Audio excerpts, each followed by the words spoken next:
My name is Ashley A. Greathouse, and my presentation is titled Aristocratic Pleasure for the Middle Sort, Franz Joseph Haydn's Hunt Symphony at London's Vauxhall Gardens. Pleasure gardens first came to prominence in early 18th century London, as venues where visitors from diverse social strata could promenade about the walks, enjoy entertainments, and see and be seen. Writing in 1709, Daniel Defoe distinguishes 7 social classes in England, including a group he describes as, quote, the middle sort, who live the best and consume the most, and with whom the general wealth of this nation is found, end quote. Recognizing the potential to profit from the newfound wealth of the middle sort, entrepreneurs marketed new leisure activities to them, including trips to London's 3 chief pleasure gardens, Marylebone, Ranelagh, and Vauxhall. Although garden refreshments were notoriously overpriced, the cost of admission was relatively modest, enabling even those from the poorer classes to attend at least occasionally. At the other end of the social spectrum, the attendance of royal family members enhanced the prestige of the gardens. Music presided over all, facilitating exchanges amongst the classes and providing unprecedented opportunities for social emulation, the process whereby the middle sort could imitate their social superiors and could themselves be admired and imitated. Taking Vauxhall performances of Franz Joseph Haydn's Hunt Symphony as its case study, this presentation will explore how sonic evocations of the hunt interfaced with the dynamic musical and social atmosphere of the pleasure gardens. While music on the continent functioned primarily as an instrument of the court and aristocracy, music in 18th century England expressed and catered to the values of a broader public. Departing from extensive previous scholarship on the hunt as a musical and cultural topic in 18th century Germany and France, this presentation will consider the hunt's musical and cultural significance in an English context. I will begin by providing some background information on musical repertoire in the pleasure gardens before discussing the particulars of Haydn's popularity and his Hunt Symphony. Little documentation of specific musical repertoire survives for the gardens, particularly compared with the indoor theaters. Despite the fact that many garden performances were not advertised, newspaper advertisements are the most substantial source of surviving data. Musicologist Simon McVeigh's Calendar of London Concerts, 1750 to 1800, contains more than 4,000 records of advertised performances and meetings of musical societies, including 516 performances in the gardens. Over half of these pleasure garden performances feature one or more of the following composers: Englishman James Hook, German George Friedrich Handel, who was, in essence, adopted by the English public as one of their own countrymen, and Austrian court composer Franz Joseph Haydn. Hook's compositions were featured in about 196 documented performances. Handel's compositions appear in 167 such performances, and Haydn trails shortly behind him with 152 appearances. Haydn's name did not emerge in pleasure garden advertisements until 1784, incidentally well after the 1778 closure of Marylebone, but his rise to popularity there was meteoric. His compositions were featured in 140 documented Vauxhall performances, just one fewer than Hook, who was Vauxhall's resident composer and organist at the time. Most advertisements refer to Haydn's instrumental pieces, and those of other composers using terms like symphony or overture. These generic labels are sometimes zhuzhed up with attractive adjectives like full or grand. But unfortunately for music historians, keys and other identifying characteristics are typically not listed. The 3 exceptions in Haydn's case are his Surprise Symphony, his Military Symphony, and his Symphonie La Chasse, or The Hunt, all 3 of which were advertised using their titles. The Military and Surprise Symphonies were advertised just once per performance at Vauxhall in 1799. But La Chasse enjoyed at least 6 performances there between 1786 and 1795. 18th century audiences were accustomed to many musical topics, that is, musical gestures used as signs to evoke particular places or feelings for those familiar with the conventional generic or stylistic associations of said gestures. The hunt was one such topic, often characterized by the use of the horn and/or the incorporation of horn call gestures on other instruments, as in the case of the two violas at the opening of Mozart's 1791 string quintet in E-flat major.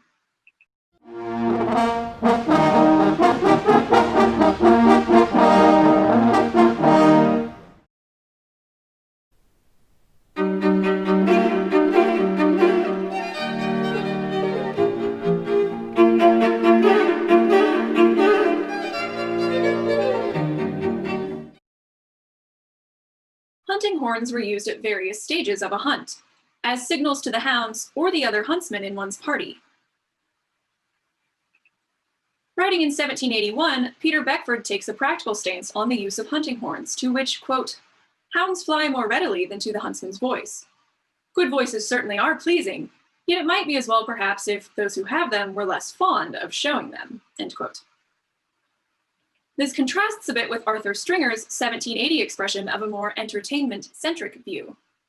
Quote, "The mouths or voices of the huntsmen and the horns are a concert to it, and doth in great measure improve the music, the cry of the hounds, horns, and huntsmen being part of the diversion," end quote. Hunting horns were usually pitched in D major, and most instances of the hunt topic also appear in D or occasionally E-flat major. Hunting horn calls are typically written in a galloping 6/8 meter, or occasionally 3/4, another key feature of the hunt topic in concert music. The title-bearing finale of Haydn's La Chasse Symphony exhibits all of these topical characteristics. Originally composed as the overture to Haydn's 1780 opera La Fedeltà Premiata, Fidelity Rewarded, this galloping 6/8 movement in D major features horn call style figures, including at least one genuine field call and 2 horns in its instrumentation. The movement begins with 29 bars of Haydn's own imaginatively composed hunting style figurations, followed by an actual field call in the horns and oboes. I'll now play the opening for you, and a score will pop on the screen at the onset of the genuine field call.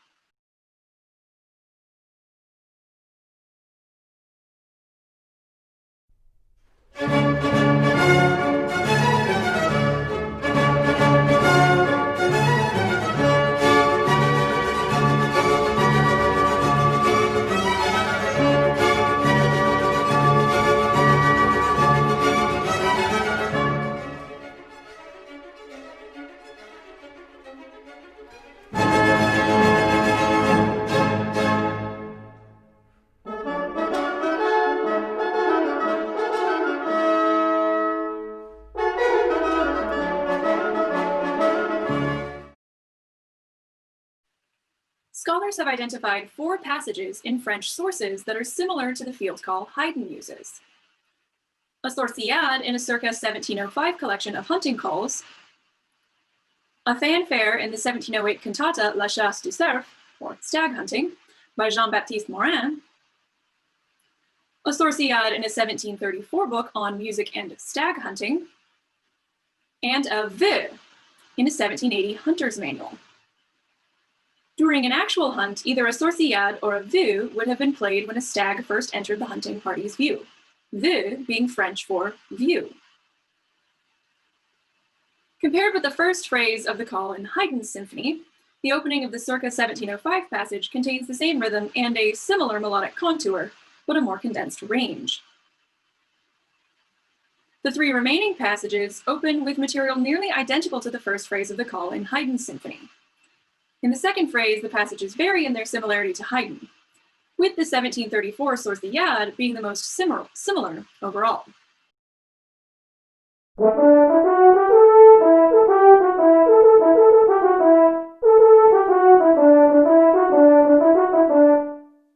It seems most likely that Haydn either heard this call in the field or found it in the 1734 book. Having established some sonic representations of the hunt in Haydn's symphony, let us now turn to the activity of hunting in England. At the time of the 1660 Restoration, hunting in England was a royal privilege. The Game Act of 1671 extended this privilege to the landed gentry and functioned as the keystone of 18th-century English game laws. This act forbade people from hunting game unless they had one or more stated qualifications. The first qualification was property, the possession of freeholds worth at least £100 per year, or the possession of leaseholds for 99 years or longer, worth at least £150 per year. The second qualification was rank, to be the son and heir apparent of an esquire or other person of higher degree. The final pool of eligible hunters were the owners and keepers of forests, parks, chases, or warrens stocked with deer or conies for their own use. Beginning in 1784, persons of property or rank were also required to take out a game certificate, for which they were charged a tax. From 1796, hunters were also charged an annual tax on their hounds, which could either be assessed per hound or at £15 per pack. Many 18th century statutes laid out punishments for those in violation of the Game Act of 1671. Punishments for hunting deer without permission varied through the course of the 18th century, but typically involved transportation. And the journey that entailed certainly would not have been on a luxury cruise line or anything like that. From 1776 on, the penalty for the first offense was a £30 fine, or imprisonment for 1 year without bail. The penalty for subsequent offenses was transportation to America for 7 years. And if the transportation ships were bad in the 18th century, the prisons were even worse. Punishments for hunting other types of game without qualification also varied through the course of the century. Beginning in 1707, the penalty was a £5 fine, or in default of said fine, imprisonment without bail for 3 months for the first offense, or 4 months for subsequent offenses. In 1784, when game certificates were first introduced, the penalty was simply a £50 fine. From 1785, the penalty was a £20 fine, or in default of said fine, to be imprisoned for 6 months or for 3 months. The prison sentence, in lieu of a fine, was clarified as 3 months in 1786. There were also penalties for unqualified persons found to be in possession of nets, snares, or other quote-unquote engines for taking game. From 1707, the penalty was a £5 fine, or in default of said fine, imprisonment without bail for 3 months for the first offense, or 4 months for subsequent offenses. On the continent, hunting was an aristocratic pursuit. According to music theorist Raymond Monell, quote, "It seemed unthinkable that a noble stag could be hunted by a peasant or a townsman. Hunting was necessary for the self-identification of the nobility," end quote. The numerous game statutes in England would suggest that hunting had similar class-based exclusivity there. However, in the words of historian Peter Bernard Minche, quote, "The impact of the game laws on rural society was less clear-cut than the Game Act of 1671 would lead one to assume," end quote. Rural gentlemen often took farmers, servants, and/or tradespeople along on their hunts or gave them permission to hunt on their land. In 1757, a justice from the Court of Common Pleas writes, quote, "It generally happens that near every great town in England, some gentleman keeps a pack of dogs, and it is well known that he never goes out without being accompanied by many tradesmen as well as others not qualified," end quote. Nevertheless, being invited on a hunt or given permission to hunt on a gentleman's land was viewed as a sign of status in rural society. Thus, hunting itself served as a form of social emulation in rural English society. The popular appeal of the hunt as a musical topic in the pleasure gardens makes a great deal of sense. Hunting was certainly an appropriately al fresco activity, and music like Haydn's Hunt Symphony brought this activity, which was so emblematic of status, to the minds and ears of socially diverse pleasure garden audiences. Garden proprietors, musicians, and other staff were at least partially driven by the prospect of financial profits. But visitors were typically drawn to the gardens as an escape from their normative social stations, to experience how the proverbial other half, whether richer or poorer, might live.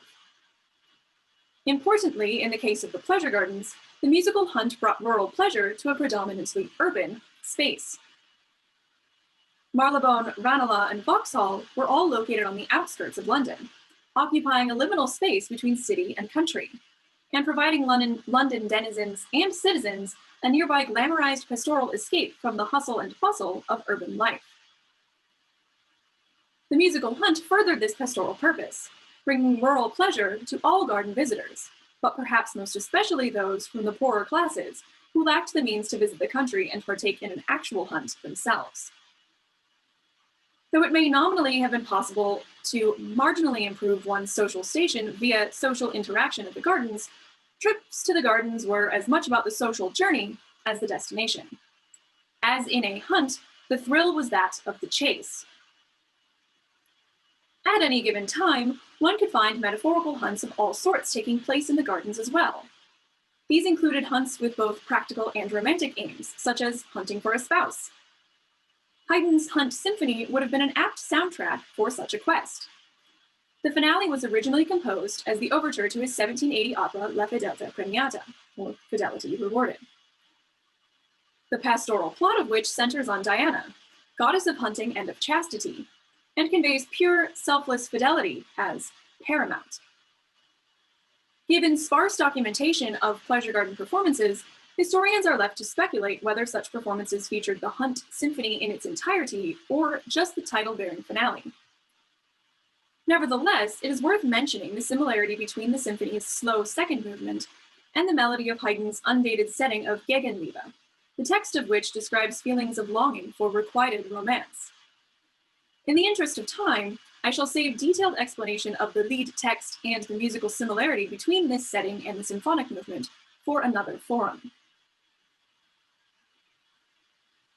In addition to virtuous romantic endeavors, the metaphorical hunts of the pleasure gardens also included more lustful quests. Prostitutes were commonly found in the gardens, hunting for culls and verbally accosting more affluent visitors for food, drink, or coinage. As in German writer Charles P. Moritz's description of his 1782 trip to Vauxhall.